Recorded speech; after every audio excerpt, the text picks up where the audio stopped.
C'est un gros épisode qui nous attend cette semaine avec l'épisode 5 de Knights of the Seven Kingdoms, l'avant-dernier épisode avant la fin de la saison. Déjà, il va se passer des trucs incroyables, je le sais.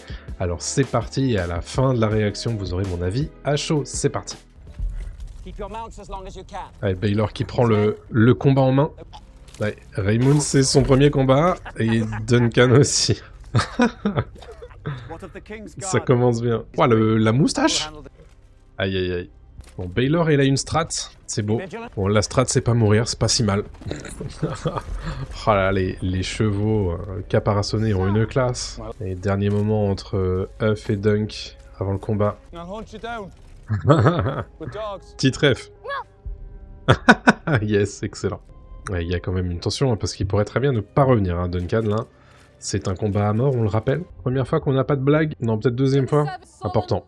Allez, ça va commencer direct, en fait. Hein. Oh, c'est sérieux, hein. Serious business. Putain, le septon, il est jeune de chez jeune ou c'est moi? 7 contre 7. Qui les dieux vont-ils favoriser? De cette issue dépendra le jugement. Oh là là, c'est ouf. C'est un truc de ouf. Je sais pas si on se rend compte quand même de ce qu'on a le droit de voir aujourd'hui, là. Allez, c'est parti. Allez, Duncan. Vas-y. Allez, vas-y, tonnerre. Ouf. Oh, waouh. Allez, ça rigole zéro. Waouh. Oh là là. C'est fini? Dites-moi pas que c'est fini. L'émission est terminée. Oh, le flashback. Je l'avais pas vu venir, celle-là. C'est Duncan qui récupère des... Oh, waouh. Il récupère des fers à cheval sur des cadavres de chevaux après une bataille. Oh. Ah oui. Oh là là. Quel enfer. Bah oui, ça me surprend pas de ta part, Dunk. Et c'est le champ de bataille de l'herbe rouge, en fait, je crois. Faudrait que je vérifie, mais ce serait pas surprenant. Oh waouh.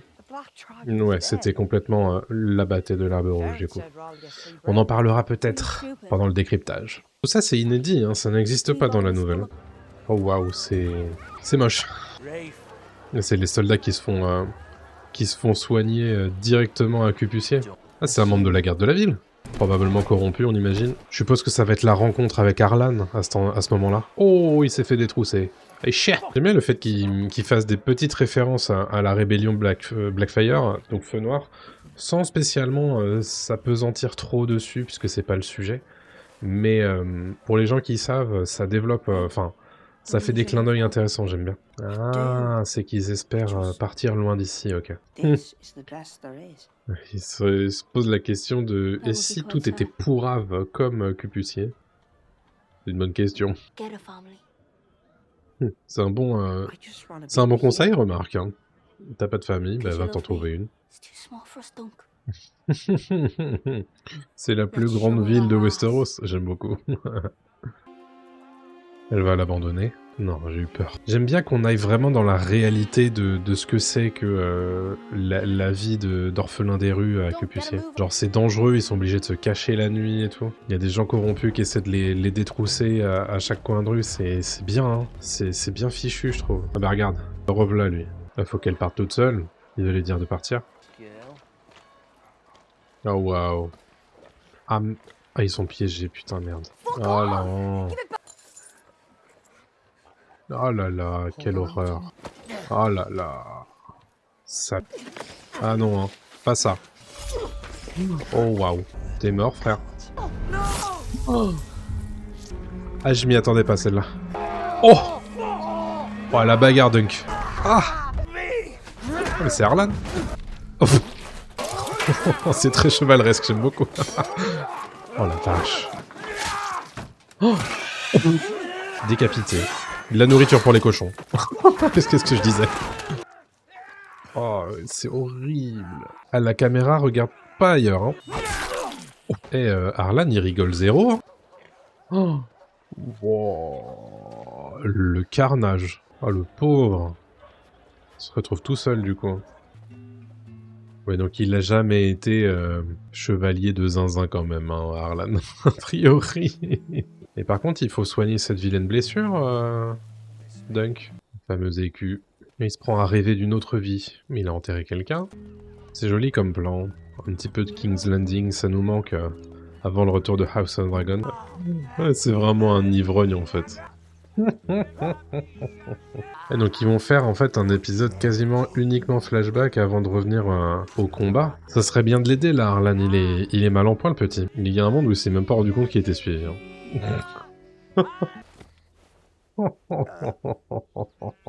Il s'est blessé dans son sommeil. Il est persistant le gamin quand même. Hein. Ah bah. Retour au combat. Il a pris cher hein, la Duncan. Hein. Oh, la lance dans le bide. L'étoile du matin dans le visage. Oh là là. Ça tire dans tous les sens. Oh, Targaryen contre Targaryen. Oh, aïe aïe aïe aïe aïe. Allez. C'est un match de catch maintenant. Allez, tu vas faire quoi maintenant, Ariane? Stay down. Oh, oh. Oh là là. Ah, c'est poisseux. Hein. Allez, merci pour ça. Oh, au travers de la main. Oh, tu sais même pas si c'est tes alliés qui te tapent dessus ou pas, c'est.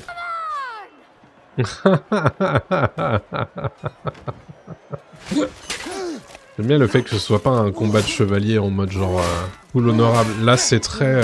on fait ce qu'on peut pour se taper dessus, quoi. Et tu sens qu'Erion, il est un peu plus adroit et entraîné. Hein.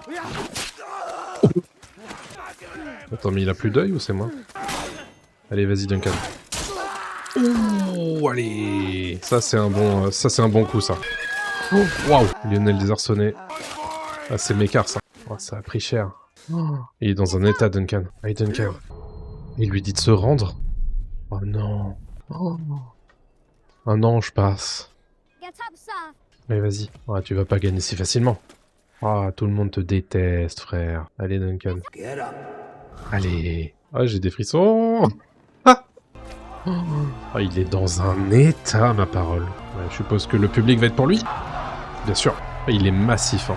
Il en peut plus, Ariane. Allez, de retour à la guerre. Et toutes les flammes sur son casque ont été brisées. Le symbole est sympa. Oh, ils sont dans un état tous les deux. Allez. Oh, les coups de boutoir. Ouais, vas-y, rends-toi. Allez. Chais. Giga chais. Dis-le plus fort qu'on t'entende bien, par contre. Oh, plus fort. Oh waouh, fin du combat. Oh c'était âpre. Et amenez-le à l'hôpital le pauvre. Oh waouh, Désessin et Harding sont morts. Ouais, c'est Baylor. Oh c'est... Oh non.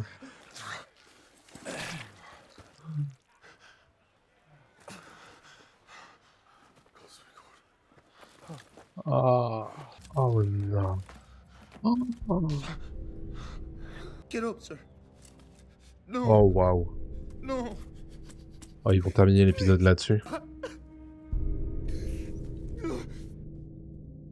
Oh là là. T'as beau savoir que ça va arriver parce que t'as lu la nouvelle, il y a rien qui te prépare à ça. Visuellement, le choc est là. Baylor Targaryen, du coup. Main du roi, héritier du roi d'Aeron II, décédé à la fin d'un jugement des Sept, appelé par Aerion Targaryen, son neveu, du coup. Tué par son propre frère, du coup, Maekar, d'un coup de masse qui l'a complètement embouti le crâne dans son casque. Oh, waouh! Je m'attendais pas du tout à ça. Sur cet épisode, je m'attendais pas du tout à ce qu'on ait la moitié de l'épisode qui soit dédié à un flashback, mais au final, ça marche bien, parce qu'au final, dans la nouvelle, en réalité, Duncan, il se bat pas vraiment, c'est-à-dire que le combat dure pas des plombes. Donc ils ont fait le choix d'ajouter toute cette séquence de flashback, du coup, sur qui est Rafe, et la rencontre avec Arlan de l'Arbreau. Je trouve que c'est malin. Ça montre aussi ce que Duncan a vécu à Cupucier, chose qui est juste évoquée en fait dans la nouvelle. J'ai bien aimé le fait que on voit déjà la référence à la bataille de l'Herbe Rouge, à confirmer, mais en principe c'est ça. Et du coup à la fin de la première rébellion Feu Noir, le fait que du coup des gamins orphelins acupuciers sont un peu intéressés par voler des choses de ci de là, particulièrement à la fin de batailles comme ça pour récupérer ce qu'ils peuvent sur les cadavres des uns et des autres nobles qui se sont battus, soldats qui se sont battus là-bas, et le fait que en fait ce genre de bataille a des conséquences très très directes sur la vie des citoyens de base en fait à Westeros. Ça j'ai beaucoup aimé. Est-ce qu'on peut rester sur notre faim par rapport au combat du Jugement des Sept ? Peut-être dans le sens où on aurait aimé une espèce d'explosion de chevalerie comme on aurait pu le laisser entendre dans les trailers. Moi ce que je constate en tout cas c'est que la série fait le choix, et chose que George R. R. Martin a demandé au showrunner, de rester complètement sur le point de vue de Duncan, et ça pour le coup c'est respecté. Donc effectivement c'est un peu comme dans Le Hobbit et Bilbon Saquet qui en fait à la bataille des 5 armées ne la vit pas et ne la voit pas, puisqu'il est assommé, et donc dans le bouquin on la voit pas cette bataille là, alors que dans le film on fait le choix justement d'élargir le point de vue, et là du coup c'est pas le cas. Quand il est assommé on voit pas la bataille, et quand le reste de la bataille est un peu à côté de lui on l'entrevoit. Donc c'est intéressant comme choix. Après bon évidemment c'est une série qui a moins de budget que House of the Dragon, mais j'ai trouvé ça malin, et malgré tout on est quand même sur une bataille qui est âpre, qui est âprement combattue. Moi j'ai apprécié personnellement ce que j'ai vu dans cet épisode là. Évidemment le choc de cette mort de Baelor Targaryen. Alors qu'est-ce qui reste du coup sur l'épisode 6 ? Les conséquences de tout ça, évidemment. Donc j'ai hâte de voir ça, c'est de la semaine prochaine, donc ce sera le dernier épisode de mes réactions, analyses, etc. évidemment, mais ce sera pas la fin du tout de la chaîne YouTube pour autant. Merci évidemment de m'avoir suivi sur cette réaction. Quel est votre avis à chaud ? Quelles sont vos impressions sur cet épisode 5 de Night of the Seven Kingdoms ? Dites-moi ça évidemment dans les commentaires, je les lirai tous, et ça me fera très plaisir d'avoir vos sons de cloche. On se donne rendez-vous demain pour l'analyse de cet épisode, et après-demain pour les théories sur les trailers de l'épisode 6. A très bientôt tout le monde, salut à tous.